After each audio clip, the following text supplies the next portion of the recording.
Professor Yunus সাহেবের মামলা যদি একদিনে উইথড্র হইতে পারে, তাহলে কেন তারেক রহমানের মামলা উইথড্র হবে?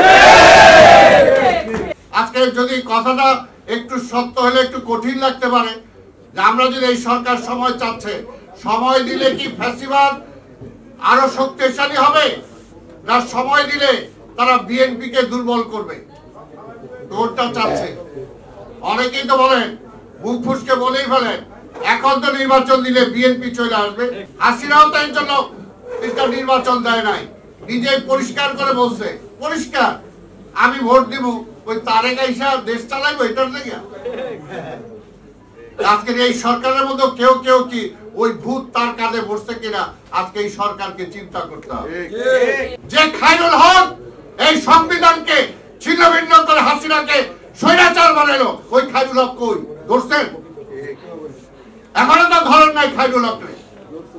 ব্যবসা যারা হাজার হাজার কোটি টাকা যারা লোপাট করে ব্যাংক খালি করে ফেললো, কই ধরছেন একটাও? যে 5ই আগস্টকে কেন্দ্র করে যে ছাত্র জনতা যারা আহত হইল, পঙ্গু হইল, আজকে তাদেরকে মাত্র 3 মাসের ব্যবধানে তাদেরকে রাজপথে নেমে এসে তাদেরকে প্রতিবাদ জানাতে হচ্ছে। এর চেয়ে দুর্ভাগ্য তো আর কিছু নাই। তাদের চিকিৎসা না করে তারা আজকে ঘোষণা দিচ্ছে 250 স্টেডিয়াম করতে হবে বাংলাদেশে। বুঝেন, ওই স্টেডিয়াম করার দায়িত্ব তাদের। আরে বাবা, আপনাদের দায়িত্ব হলো একটা নির্বাচন করে, একটা গ্রহণযোগ্য নির্বাচন করে রাজনীতিবিদদের হাতে ক্ষমতায় ছেড়ে দেওয়া। বললাম যখন বলেই ফেলি যে ট্রাফিক জ্যামে ফেললো আমার অ্যাডভোকেট সালাম। কারণ আমি আগেই ভাবছিলাম বক্তব্য দিয়ে চলে যাব, ভাসানীর মাওলানা ভাসানে আরেকটি সভা আছে, সেখানে যাব, কিন্তু আব্দুল সালাম আমাকে যেতে দিল না যেতে দিয়ে আমার ট্রাফিক জ্যামে ফেলে দিল। এখন বলতে আমি আছি। এইটার সাথে সাথে এটাও বলতে চাই যে আজকে এই সরকারও কিন্তু ট্রাফিক জ্যামে ফেলে দিছে। সেই হাসিনার প্রেতাত্মা যারা আজকে বাংলাদেশে বিভিন্ন জায়গায় আছে, প্রশাসন সহ বিভিন্ন জায়গায়, তারাও কিন্তু তারাও আজকে ডক্টর ইউনূস সরকারের ট্রাফিক জ্যামে ফেলে দিচ্ছে। ট্রাফিক জ্যামে ফেলে এনে ঘুরপাক খাইতেছে। আসলে যে কোনটা আগে করবে কোনটা পরে করবে, এখন মধ্যে এইটাই ঠিক করতে পারতেছে না। এটা তো সবচেয়ে লজ্জার ব্যাপার, সবচেয়ে দুঃখের ব্যাপার যে 5ই আগস্টকে কেন্দ্র করে যে ছাত্র জনতা যারা আহত হইল, পঙ্গু হইল, আজকে তাদেরকে মাত্র 3 মাসের ব্যবধানে তাদেরকে রাজপথে নেমে এসে তাদেরকে প্রতিবাদ জানাতে হচ্ছে। এর চেয়ে দুর্ভাগ্য তো আর কিছু নাই। দুর্ভাগ্যটা হলো এইখানেই যে তারা কোনটা আগে করবে কোনটা পরে করবে। তাদের চিকিৎসা না করে তারা আজকে ঘোষণা দিচ্ছে 250 স্টেডিয়াম করতে হবে বাংলাদেশে। বুঝেন, ওই স্টেডিয়াম করার দায়িত্ব তাদের। আরে বাবা, আপনাদের দায়িত্ব হলো একটা নির্বাচন করে, একটা গ্রহণযোগ্য নির্বাচন করে রাজনীতিবিদদের হাতে ক্ষমতায় ছেড়ে দেওয়া। আবার আরেক উপদেষ্টা দেখলাম বলতেছে রাজনীতিবিদরা সব কি হয়ে গেছে, বুড়া না, রাজনীতিবিদরা নাকি সব দুর্নীতিবাজ হয়ে গেছে।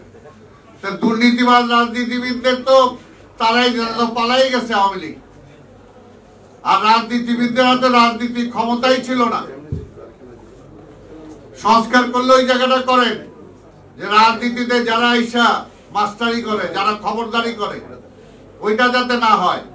রাজনীতিটা যাতে প্রকৃত রাজনীতিবিদরা রাজনীতি করতে পারে, সেটা সংস্কার করে।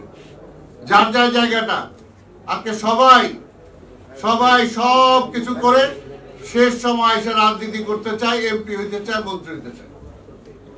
এই হলো আজকে অবস্থা। সে বিচারক হোক, সে প্রশাসক হোক, সে ব্যবসায়ী হোক, সবকিছু। লাস্ট পার্লামেন্ট ছিল কাদের? রাজনীতিবিদদের ছিল না, ব্যবসায়ীদের পার্লামেন্ট ছিল। ব্যবসায়ীদের চোরটাদের পার্লামেন্ট ছিল। তা আমরা তো সেটাই বলতেছি। সেই স্বাধীনতার আমল থেকে এখন পর্যন্ত আমরা ভোটের অধিকারটাকে এস্টাবলিশ করতে পারলাম না। পাকিস্তানের বিরুদ্ধে লড়াই করলাম এই ভোটের জন্য। শেখ মুজিবের 7ই মার্চের ভাষণ খুঁজে দেখেন যে জনগণ ভোট দিল, ক্ষমতা পাইতেছি না। এর পরবর্তী পর্যায়ে বারবার খালি ভোটের অধিকারই চলে গেছে, গত 15 বছর ধরে ভোট নাই। আবার কেউ কেউ তাদের মধ্যেই বলেন যে খালি ভোটের জন্য কি 5ই আগস্ট হয়েছে নাকি? আরে ভাই, ভোটের জন্যই হয়েছে। 15 বছর, 17 বছর, 18 বছর ধরে আমরা আন্দোলন করছি কিসের জন্য?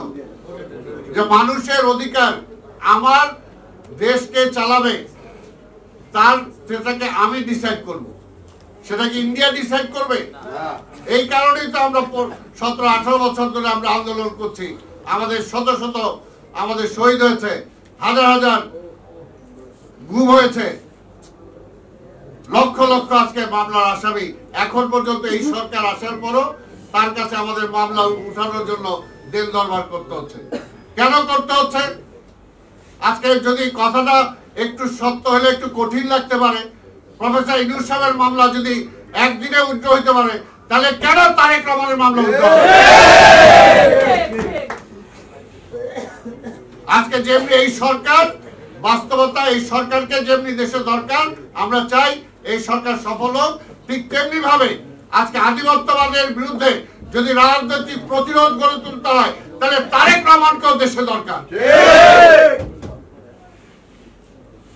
আধিপত্যবাদের ইসের আবার মাথা উঠতেছে, ফুসফুস করতেছে। এই জন্য সময় দিলে চিন্তা করতে হবে এখন আমাদেরকে, যে আমরা যদি এই সরকার সময় চাচ্ছে, সময় দিলে কি ফ্যাসিবাদ আরো শক্তিশালী হবে, না সময় দিলে তারা বিএনপি কে দুর্বল করবে? তোরটা চাচ্ছে। অনেকেই তো বলেন, মুখ ফুসকে বলেই ফেলেন, এখন তো নির্বাচন দিলে বিএনপি চলে আসবে। আরে ভাই, জনগণ যাকে ভোট দেয় সে আসবে। হাসিনাও তো এর জন্য নির্বাচন দেয় নাই, নিজেই পরিষ্কার করে বলছে, পরিষ্কার আমি ভোট দিব, ওই তারেক আইসা দেশ চালাইবো এটার জায়গা। আজকের এই সরকারের মধ্যে কেউ কেউ কি ওই ভূত তার কাঁধে বসছে কিনা, আজকে এই সরকারকে চিন্তা করতে হবে, চিন্তা করতে হবে। বিএনপি দেশের মানুষের জন্য রাজনীতি করে, বিএনপি ক্ষমতার জন্য রাজনীতি করে না। আমি বারবার যেটা বলছি, বিএনপি ক্ষমতা চাইলে ওই 96 সালে বেগম খালেদা জিয়া প্রধানমন্ত্রী হওয়ার পরও প্রধানমন্ত্রিত্ব ছেড়ে দিতেন না।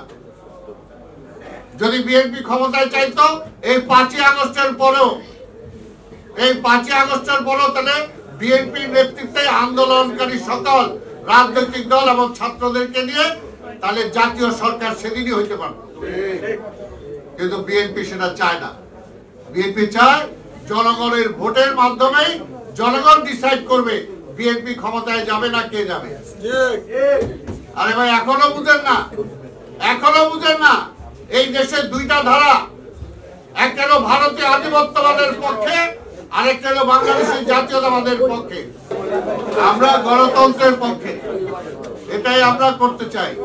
এটার জন্য আমরা বলতেছি, আমরা অনেক লড়াই সংগ্রাম করে, অনেক ত্যাগ তিতিক্ষার পরে আজকে অসংখ্য অসংখ্য নেতা কর্মী আমাদের শহীদ হয়েছে। আমরা কিন্তু সেই কথা বলছি না।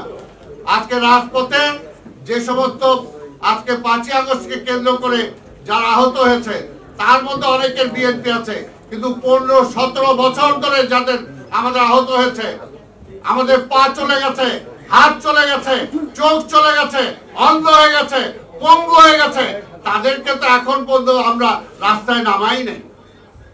কারণ আমরা এই সরকারকে বিব্রত করতে চাই না। আমরা চাই এই সরকার ভালোভাবে একটা নির্বাচন দিয়ে জনপ্রতিনিধিদের হাতে রাষ্ট্র ব্যবস্থা পরিচালনা করার দায়িত্ব দেয়। হ্যাঁ, এবং তার আগে সংস্কার করতে হবে। করেন, কারে দিয়ে সংস্কার করবেন? কারে দিয়ে করবেন?